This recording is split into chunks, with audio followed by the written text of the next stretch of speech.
আপনারা যেদিন অমাবস্যা সেদিন আপনারা চেষ্টা করবেন নিরামিষ খাবার খাবার, আর আগের দিন আর যেদিন এই কাজটা করবেন সেদিন উপোস করে করতে পারলে ভালো। না 28 তারিখ অমাবস্যা, মানে এটা 27 তারিখ নিরামিষ খেতে বলছে। যাদের নাকি শারীরিক অসুস্থতা তারা সেইভাবেই করবেন। আমি কাউকে বলবো না যে শরীর অসুস্থতাকে ঈশ্বরও সেটা বলেন না, তো সেই কারণেই সেইভাবেই আপনারা করবেন। করে কি করবেন, দুপুর সন্ধেবেলা আপনারা ঠাকুরের সামনে বসে, মায়ের ছবি যদি থাকে তার সামনে, আপনারা মন্দিরেই যেতে হবে এমন কোনো কথা নাই, বাড়িতেই কিন্তু মন্দির। বাহ, ঠিকই। আর একটা কথা কি, আপনি আপনার বাড়িতে রোজ ঈশ্বরকে জল দিচ্ছেন, সেটাই আপনার প্রতিষ্ঠা পেয়ে যাচ্ছে।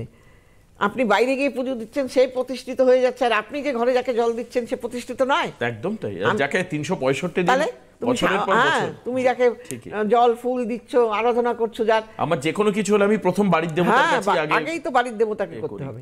তো সেই কারণে এই একটা তেজপাতা নেবেন, সবুজ কালি বা লাল কালি হোক, যাই হোক, সেটা দিয়ে আগে তেজপাতাটাকে পরিষ্কার করে নিয়ে তার মধ্যে আপনি আপনার মনস্কামনাটা লিখবেন।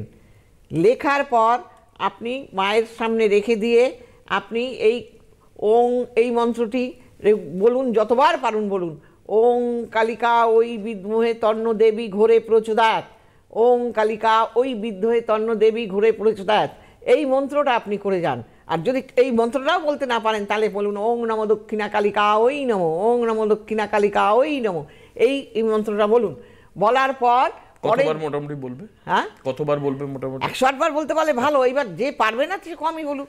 তারপরে ওই তেজপাতাটা কর্পূরের মধ্যে জ্বালিয়ে বাইরে ফু দিয়ে উড়িয়ে ফেলে দেবে ঘরের বাইরে। আপনি দেখবেন আপনার মনস্কামনা পূর্ণ হবে। কাজেই কালী পুজোর দিন এইটা করার চেষ্টা করুন।